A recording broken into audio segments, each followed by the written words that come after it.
Hi, everyone. Welcome back to another edition of the LTU Sports Report Football Coaches Show. My name is Lauren Plant, joined as always by the head coach, Scott Merchant. Coming off a bye week, so we were contractually obligated to have to do this conversation. But really, in truth, we could have probably skipped it till after this week. But no, I kid. It's always good just to quickly catch up and get a look at, how the week went. You guys got an opportunity to work with some individuals, maybe work with some of the younger players, kind of acclimate them more into the system. How would you say your report card is on what took place this week?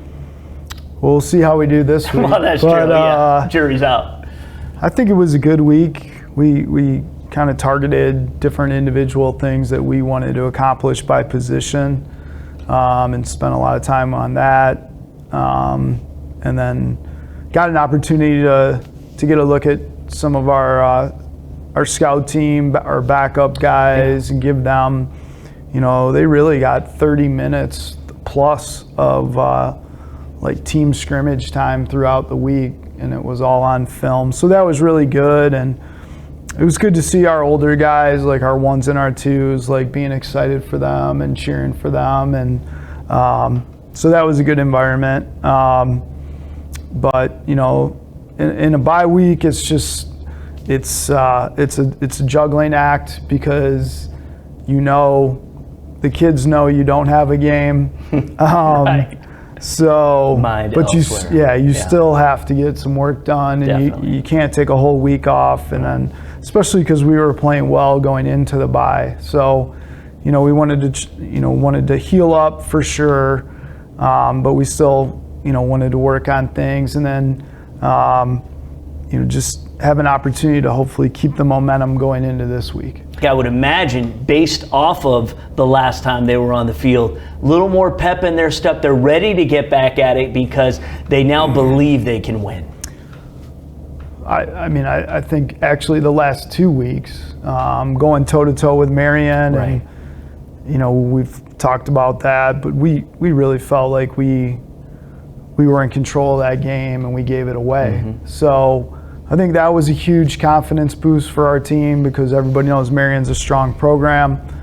And then, to have Judson come in here on homecoming and to do what we did, that's two pretty good performances in a row. So that's going to be the trick, is can we pick up where we left off? St. Francis is a very good team. They're a traditional power. I think they won the national championship in 15 and 16 or 16, 17. Yeah. So we have to go down there, which is, another step in the process of learning how to win. We've only been on the road once so far, and that did not go well. Right. So that's something that we talked about yesterday. Okay, great. We've played well at home the last 2 weeks. Now we have to go on the road against a strong opponent, and then we need to play well for 4 quarters on the road. Talk about the challenge this week a little more in detail. St. Francis has an explosive offense. They throw the ball a ton. They have some really good receivers. They're definitely a experienced team. They have a lot of grads and seniors starting for them. So, our defense is, they're going to have a tough challenge. And then offensively for us, they have some really good physical players. And it's going to be a matter of us, playing at a high level and executing at a high level and taking care of the football and not having those mistakes that we saw earlier in the year creep back in. We feel if we execute the offense and play with great effort and physicality, then we feel that we'll be able to do some things. But they're definitely a really good football team. They're sound on both sides of the ball. They've been a little more explosive on offense than defense. So we're going to have to go down there. We're going to have to play just like we have the last 2 weeks. And correct me if I'm wrong, but a young man under center that I think you're a little familiar with. Yeah, their starting quarterback, Josh Kulka, played for me at Chippewa Valley. So he was the quarterback before Ryan Schuster was our quarterback. So that's an interesting twist. It is. And then obviously his brother Tyler is an LTU alum, and he's over playing in Japan right now. And I think he has every passing record the school has. Yeah. So, yeah, that's going to be strange, because the Kulkas have, every time like I've been involved with a game, they were on my team. So I know. That'll be interesting. Have you talked to the family at all? When he got Player of the Week, I congratulated him and the dad. It's always great to see your former players do well, and I wish Josh nothing but the best. He's a quality young man, and he's a really good football player. Yeah, and then finally, offensively, we see the team is working on a pretty good rhythm right now, and we're seeing a lot of players get involved. Saw a lot of the depth even last weekend, especially at the running back position. Defensively is where this game is probably going to be won, especially on the road. The one road game we had defensively in the first half, pretty solid, as we saw in week one, and then it just kind of didn't work in the second half. So really, I think the strength, from what I've seen, we've seen a lot of progress on the defensive line, especially with those young players. But your linebackers, who have really, done such a great job, I think are the guys we're leaning on this weekend. Yeah, again, it's a broken record, but Brody Snyder and Sylvester Jones, and then Rennell Lackey plays a quasi outside linebacker, nickel linebacker, strong safety position. So. We got to try to make them one-dimensional, whether that's just running the ball or just throwing the ball. If they're able to run the ball and pass, that's going to make things really difficult. But, yeah, those guys have done a great job. I think some of our young D linemen, they've played 4 games now, so they're starting to get more comfortable. They're getting coached up, no doubt. Yeah, from Coach Staley. Yeah. But we're going to have to get some pressure on the quarterback because, Josh, if he has time, he'll sit back there and pick you apart, and he's got some good guys to throw to. Right. So you never really know how it's going to play out. You think it might be a high-scoring game, and then it's 7-0. So we just have to be prepared and play up to the best of our ability and control what we can control and go down there and try to take another step forward in the process. Yeah, and I think this game particularly is, I think, going to be a real not only a tremendous test, but I think a great measuring stick of where we're at right now and as we move forward. I agree. And then the next week we get into Mideast divisional play, which really, how we've kind of approached this year is we want to be peaking when we get into divisional play and not taking steps back. Right. So for us, again, to keep our momentum, to play another good game, and have that under our belt, getting ready to go in and play all the teams that are on the east side of the division. I think that's really important for our program. Yeah, we couldn't have drawn the script any better if that's the way it turns out. So we shall see. That's why they play the game. Coach, congratulations, just on where you're at right now. And I know it's not where you want to be, but we're getting there. And let's hope that we have a tremendous effort this weekend, and so good luck with that. We talked a little bit about the linebacker play, so we got a chance to talk to one, and here's that conversation. Brody Snyder wears number 59 for the LTU Blue Devils, 6 foot, 233 pounds as listed on the roster. He's a redshirt junior who is one of the key components that make the defense work from the linebacker position. Welcome to the show. Thank you for having me. All right, we'll start off. Let's address the elephant in the room. The hand. So you heard it against Marion. Yep.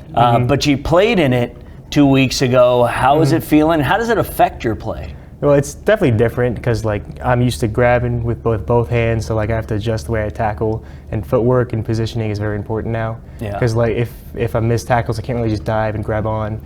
So I have to make sure like my feet are under me, I can't be jumping around, and have solid contact every single time. Right. I would imagine, though, you're going to be like, nothing's keeping me off the field, Yeah. right? No, that's how it was, because when I went in to get it checked out, they had a different brace I could have had, but then I would have been out for another 2-3 weeks, and I couldn't play, and I wanted to play for just Judson. I want to play as soon as possible. So Yeah. Well, so many highlights for you this season so far. I think back to the Marion game where, you were just all over the field making plays. Obviously, last week, the team just shut down Judson for the most part. How much do you feel personally your game has progressed so far this year as compared to last year? Well, the main part last year is I'm playing more like free. So like the way the defense is set up is like I'm just a free player. I'm just do whatever I want. The safeties fit off of me. The linebackers have my back, so I can just go in, try to make moves, try to make plays, and the rest of the defense has my back. So that really helps me. And then I don't got to think as much either. They've taken a lot off of there. So the safeties call the secondary, and then I just make sure the defensive line is set up, and then I'm good to go. Right on. And so you're playing more off instinct. Yeah. Which I'm sure for you is probably just, like you said, free is a good word. It's very free. Yeah, exactly. Just read and just react. Right. And how do you feel your linebacking core is coming together right now? I think it's really good. We have, like me and Sylvester have been here for all 4 years. Right. We're in the same grade. Right. We both played a bunch of games, a lot of experience. Like last year, me and him started, we rotated in, both got a lot of reps, so we know like what's going on in the defense, what's going on in the conference, like what typical play is. Right. And then Rono, we brought him in. I like him a lot. You like him a lot. He's a solid player. I like the way he plays. Yeah. Comes downhill hard, and I think he's one of the players because he's outside the box. So like has a bunch of pass responsibilities, but he likes to come down hard and hit people. Yeah, exactly. You guys are being coached up this season by the venerable Chuck Bulla. Right? So it said he comes from the first family of linebackers in the state of Michigan. For those of you who don't know, he played in the NFL for 4 seasons. He's coached at Michigan State, LSU, UCLA, Syracuse, and in the NFL with the Browns and the Bears. His dad was a legend as well. And one stat I read about Coach Bulla I thought was incredible. In the 7 seasons he coached in the NFL, 11 of his position players went to the Pro Bowl. Right? So talk about Coach Bulla and the instruction that you're getting on a daily basis. So he holds us to a really high standard. Yeah. So like obviously he's very well known in Michigan State, bunch of records there. So he kind of measures himself up to, or measures us up to himself. Right. So like the day I practiced after I broke my hand, he's like, I don't care that you broke your hand, or like, no, I don't care, but don't use it as an excuse. Like he said he played a couple games with a separated shoulder, like he's nothing there. There's been no drop off in play, and just that standard, he holds all of our linebackers to that. So it's just something to us to like measure up to look up to, and just how try do to play you like that. respond to that? Well, I mean, just go out there, just do your best, you know, because he's not going to just pull you if you make a couple mistakes. He knows it happens eventually, but you just like play fast, play hard. And then one of the things is like, if you don't know what you're doing, just always give it 100%. Right. And then as linebackers, as long as you just hit some lineman, hit somebody, he's happy. Right. And he'll know if you're not giving 100%, which is probably not a good thing. Definitely. At the end of the day. Well, where did you grow up and where did you fall in love with the game of football? So I was born in California. Okay. In Southern California, right outside of Los Angeles. All right. Well, so I'm born and raised in LA. Oh, nice. Myself. Where? Manhattan Beach. Okay. Right on. Yeah. So I was Culver City. Okay, nice. Yeah. So I started there playing like 8 years old, like some Pop Warner football. Okay. And then I loved it ever since. And then after that, moved to Michigan, Bloomfield Hills, Michigan, around beginning of high school, and then I just played there. I played offensive line as well. I played O-line and linebacker, and it was just a lot of fun. I just loved the game. I just can't get anything better. Right. Well, you did play your high school ball at Bloomfield Hills. 2020 Detroit News All-North honorable mention, OAA Blue Division All-League selection. What do you remember the most about your high school days as a Blackhawk? Not much. It's just we had a smaller team, so like I was one of the biggest guys on the team. I weighed probably like 260 at the time, playing O-line and linebacker. So I was just being the biggest guy there because like our team was undersized. We had like a 180-pound nose tackle, so it was just using that and just just making do with what we got. Right. That's what you got to do. Did you have a dream of playing college football? Yeah, I did. So I during COVID, like all the camps got shut down, so I didn't really get to do any of that. And then my quarterback at the time, he knew the quarterback coach here, so I reached out to the QB coach at the time, and then got the film out, and then after that, it just happened to be here. Wow. So that must have been quite a day when you realized, wow, I'm going to get a chance to go play at the next level. No, because I was like one of the late add-ons, so like it was like mid-February. I didn't know if I was going to be playing football or just being a regular student. So getting the visit here, then after that, like week after, I got the official offer, and I was very excited. Cool. So what are you studying here? Computer engineering. All right. So what's when you graduate? What's your dream job? Move back to the West Coast and be an engineer, or what? I'm not sure. Most of my family and friends are here, so I usually stay. I've been here 24 years now. I'm staying in Michigan. Yeah, the plan is to stay for job. I mean, anything to do. Of great jobs. Yeah, anything I can do with it. Try to get as much money as I can coming out of college. Yeah, you know? I mean, it's a kids. Computer engineering, it's a solid degree. Yeah. You get lots of job opportunities. You can do a lot with it, yeah. Good paying jobs, a lot of stuff, research, you name it. Yeah, it's really cool. You guys are on the road this week. St. Francis of Indiana next up on the schedule. I know it didn't go well against them in years past, but this is a different team. But they are a team that fell to Taylor University 58-36 last week.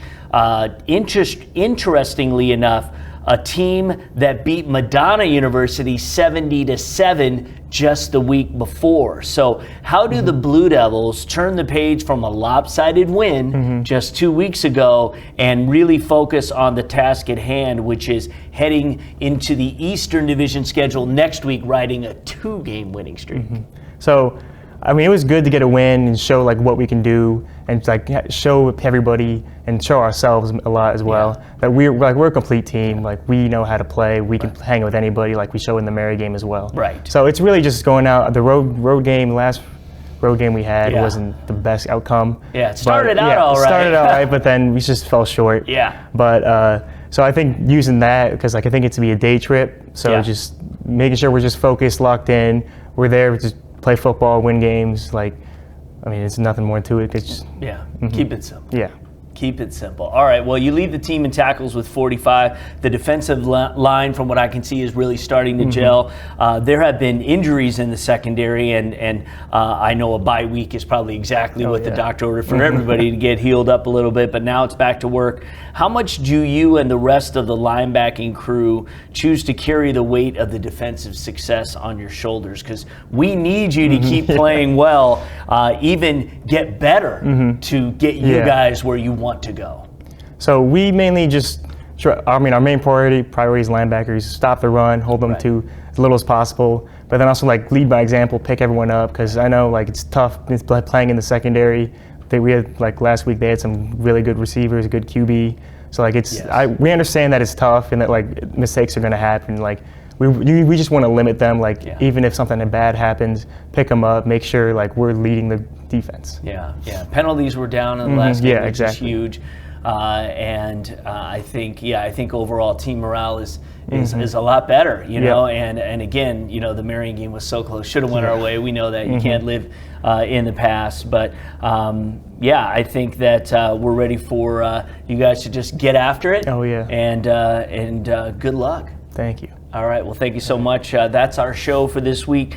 You can watch this week's game live on the USF Cougar Athletics YouTube page. Now, Fort Wayne is in the Eastern time zone, so kickoff will be at 1 p.m., and we'll see you next week.